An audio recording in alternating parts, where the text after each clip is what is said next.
ध्रुव राठी नाम तो जरूर सुना होगा, क्यों? सही कहा ना। आज के समय में ये एक ऐसा नाम है जिसको सुनकर ही आधे लोग इस कंक्लूजन पर पहुंच जाते हैं कि ध्रुव राठी की बात हो रही है। तो जरूर ये वीडियो किसी पॉलिटिकल एजेंडा को लेकर ही होगी, जबकि कुछ लोग सोचते हैं कि जरूर इसमें कुछ तो इम्पोर्टेंट बात होगी। वहीं कुछ लोग इस सही और गलत के बीच के सफर को तय नहीं कर पाते हैं और वीडियो को स्किप करके आगे बढ़ जाते हैं।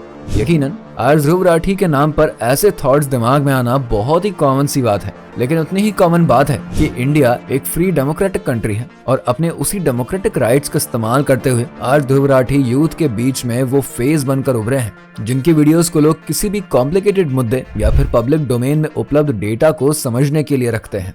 लेकिन सवाल यह है कि जर्मनी में रहने वाले ध्रुव राठी का इंडियन पॉलिटिक्स पर यहाँ के मुद्दों को लेकर इंटरेस्ट का ये सफर आखिर शुरू कैसे हुआ और कैसे उन्होंने ये मुकाम हासिल किया, ये जानना भी अपने आप में काफी ज्यादा दिलचस्प है।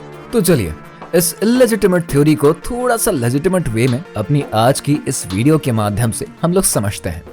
ये 90s का समय था जब हरियाणा के रोहतक जिले में एक हिंदू फैमिली का यूथ यह तय करता है कि उसे अपनी जाट कम्युनिटी से हटकर नॉर्मल मिलिट्री या फिर किसान से अलग इंजीनियरिंग करनी है।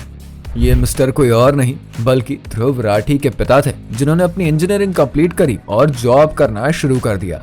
आगे चलकर इन्होंने प्रोफेशन से एक टीचर से शादी करी और कुछ समय बाद यानी कि 8 अक्टूबर 1994 को ध्रुव राठी का जन्म हुआ। चूंकि ध्रुव के पेरेंट्स एक इंजीनियर और एक टीचर थे, ऐसे में ध्रुव भी एक ब्रेनी चाइल्ड था और बचपन से ही मैथ्स के इक्वेशंस और बाकी चीजें सॉल्व करने में काफी ज्यादा ब्रिलियंट थे। फैमिली में इनके पिता ने कुछ सालों तक रोहतक में जॉब करी और उसके बाद दिल्ली आ गए और वहां पर अच्छी खासी जॉब भी करने लगे। लेकिन यहाँ भी उनका ज्यादा समय तक मन नहीं लगा और जब ध्रुव 9 साल के हो गए तब इनके पिता ज्यादा सैलरी और अच्छी जॉब की तलाश में मलेशिया चले गए। क्योंकि अब ध्रुव और उनकी माँ ही फैमिली में अकेले रह गए थे, इसलिए ध्रुव की देखभाल और बाकी चीजों की वजह से ध्रुव की माँ अपने पिता के घर जाकर रहने लगी। ध्रुव आज जिस भी मुकाम पर है उसमें उनके नाना का भी बहुत ही बड़ा रोल है, क्योंकि ध्रुव के नाना एक BSF अफसर थे और शुरू से ही उनकी पोस्टिंग देश के अलग अलग इलाकों में होती ही रहती थी। ऐसे में साथ रहने की वजह से ध्रुव और उनकी माँ को भी भारत के अलग अलग हिस्सों में रहने और वहाँ की कल्चर और बाकी चीजों को समझने का मौका मिलता था। इस चीज से कहीं ना कहीं ध्रुव के एक्सप्लोरिंग नेचर को तो बढ़ावा मिला ही, साथ ही चीजों को लेकर भी उनकी समझ काफी अच्छी हुई और उन्हें घूमने का चस्का भी यहीं से लग गया। ध्रुव अपने स्कूल टाइम में भी एक ब्रिलियंट स्टूडेंट थे और 12th के एग्जाम में इन्होंने 85% मार्क्स स्कोर किए थे। पिता की तरह ध्रुव के सर पर भी इंजीनियर बनने का सपना सवार था, लेकिन वो नॉर्मल मिडिल क्लास फैमिली की तरह अपनी इंजीनियरिंग भारत के लिए कॉलेज से ना करके बल्कि किसी फॉरेन यूनिवर्सिटी से करना चाहते थे। ऐसे में ध्रुव ने करियर ऑप्शन सेलेक्ट करते हुए कई यूनिवर्सिटीज में अप्लाई करना भी शुरू कर दिया। किस्मत ने उनका साथ दिया और उन्हें जर्मनी के कार्लसरूहे यूनिवर्सिटी से एक्सेप्टेंस भी मिल गई। बस फिर क्या था, जर्मनी की फ्लाइट के साथ ही ध्रुव ने अपने सपनों की उड़ान भी भरनी शुरू ही कर दी थी। ध्रुव ने यहाँ पर मैकेनिकल इंजीनियरिंग में एडमिशन लिया और मन लगाकर अपनी पढ़ाई भी करी। ये समय था साल 2011 का, जब इंडिया में अन्ना हजारे के द्वारा प्रोटेस्ट किए गए थे। इस प्रोटेस्ट को काफी लोगों ने समर्थन दिया और इस वजह से तब की कांग्रेस सरकार को अन्ना हजारे की मांग के आगे झुकना ही पड़ा। यहाँ पर ध्रुव ने देखा कि अगर अपनी बात सही तरीके से और सही मोटिव के साथ लोगों के सामने रख दी जाए तो लोग भी उससे जुड़ते हैं और उसे अपना सपोर्ट देते हैं। चूंकि ध्रुव के अंदर भी अब तक इंडियन पॉलिटिक्स और यहाँ के जरूरी मुद्दों को लेकर इंटरेस्ट बढ़ चुका था, ऐसे में वो हर मामले में डीप रिसर्च करते थे और भारत के पॉलिटिकल इंटरेस्ट और बाकी और जरूरी मुद्दों को गहराई से समझने की कोशिश भी कर रहे थे। समय आता है साल 2014 का, जब कांग्रेस की सरकार बदलती है और रूलिंग पार्टी बीजेपी बनती है। देश के प्रधानमंत्री नरेंद्र मोदी बनते हैं, जो कि पिछले कई सालों से गुजरात के मुख्यमंत्री के तौर पर काफी बेहतर करते हुए नजर आ रहे थे। ऐसे में लोगों की काफी उम्मीदें भी इनसे जुड़ी हुई थी और शायद इसी वजह से लगभग हर आम इंसान हर छोटे बड़े मुद्दे को बहुत ही गौर से ध्यान देकर जानने और समझने की कोशिश कर रहा था। इधर ध्रुव राठी अपने ग्रेजुएशन की डिग्री पूरी करके लगभग अपनी पोस्ट ग्रेजुएशन भी कंप्लीट करने पर आ चुके थे।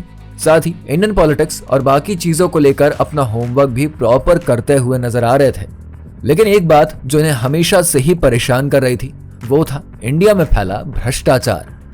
ध्रुव राठी के इस गुस्से में आग में घी डालने का काम किया मीडिया और कई और व्हाट्सएप ग्रुप्स ने, जहां से कई तरह की मिस इन्फॉर्मेशन को पोर्ट्रे किया जाता था और लोगों के सामने गलत जानकारी रखी जाती थी।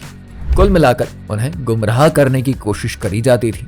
चूंकि ध्रुव हर मामले में अपनी पैनी नजर बनाए हुए थे, ऐसे में इस मिस इन्फॉर्मेशन के बारे में इन्हें भी बराबर जानकारी मिल ही रही थी। आखिरकार जिस दिन इनके फ्रस्ट्रेशन का अंत हो गया, इन्होंने लोगों को जागरूक करने और उन्हें सही जानकारी देने के इंटेंशन से ध्रुव राठी नाम का अपना एक यूट्यूब चैनल बनाया और सितंबर 2016 में उस पर अपना पहला YouTube video BJP IT cell को एक्सपोज करते हुए बनाया। उनकी ये वीडियो अपलोडिंग के 1 महीने के अंदर ही 1 लाख का आंकड़ा पार कर जाती है, जो कि किसी भी नए चैनल के लिए काफी ज्यादा अच्छी बात थी। ये वो समय था जब जियो की भी शुरुआत हो चुकी थी और लोगों के पास पर्याप्त डेटा भी हुआ करता था। ऐसे में ध्रुव की वीडियोस को लोगों ने ज्यादा से ज्यादा देखना और शेयर करना शुरू कर दिया। बस फिर क्या था, कुछ ही समय में लोग इनके फैन हो गए और उनकी पॉपुलैरिटी इस हद तक बढ़ गई कि जल्दी ही इन्हें ट्विटर पर भी मेंशन किया जाने लगा। वैसे अगर आप ये बात नहीं जानते तो आपकी जानकारी के लिए बता दें, आज उसी ट्विटर को एक्स के नाम से जानते हैं। ध्रुव राठी को लोगों तक सही बात पहुंचाने में काफी मजा आ रहा था और उन्होंने एक के बाद एक कई वीडियोस बनानी भी शुरू कर दी। देखते ही देखते अगस्त 2017 तक इन्होंने 1 लाख सब्सक्राइबर्स का आंकड़ा पार कर लिया था। ये वो समय था जब ध्रुव ने अपनी टीम को बढ़ाना शुरू किया और अपनी वीडियोस पर और भी मेहनत करनी शुरू कर दी। अब तक ध्रुव पर कई लोग ये इल्जाम भी लगा चुके थे कि वो किसी पॉलिटिकल पार्टी को सपोर्ट कर रहे हैं और इन तमाम वीडियोस के लिए कोई पार्टी उन्हें फंडिंग दे रहा है। ध्रुव ने देखते ही देखते 1 मिलियन और फिर साल 2023 में 10 मिलियन सब्सक्राइबर्स का आंकड़ा भी पार कर लिया।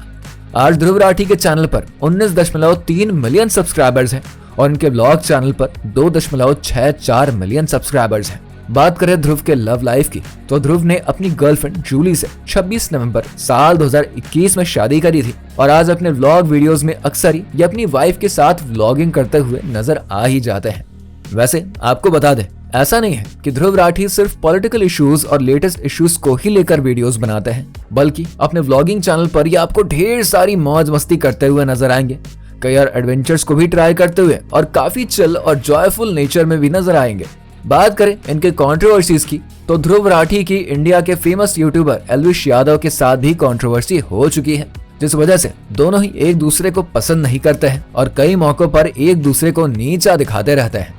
साथ ही कई लोगों ने ध्रुव राठी को ये भी कहा कि विदेशों में बैठकर वीडियोस बनाना और सरकार के बारे में कुछ भी अनाप शनाप बोलना काफी ज्यादा आसान है, लेकिन अगर दम है तो इंडिया में आओ और ये सब करके दिखाओ, तब माने तुम कितने सच्चे हो। जिसे ध्रुव राठी ने ग्रेसफुली एक्सेप्ट भी किया था और अपनी एक वीडियो दिल्ली में इंडिया गेट के सामने खड़े होकर भी बनाई थी और उस चैलेंज को पूरा भी किया था। ध्रुव राठी पर हमेशा ही किसी पार्टी विशेष को टारगेट करने का आरोप लगता रहता है, लेकिन ध्रुव राठी बिना किसी को टारगेट किए सच्चाई और बहुत ही सिंपल तरीके से अपनी वीडियोस के माध्यम से अपनी बात जनता तक पहुंचाने की कोशिश करते हैं, जिस वजह से आज एक बड़ा यूथ का सेक्शन उन्हें फॉलो भी करता है। वैसे अगर आप भी करंट इश्यूज और पॉलिटिकल अपडेट्स के लिए ध्रुव राठी को फॉलो करते हैं तो उनके बारे में जानकारी देती हमारी ये वीडियो आपको जरूर पसंद आई होगी। अगर हाँ तो इसे लाइक और शेयर करना बिल्कुल ना भूलें।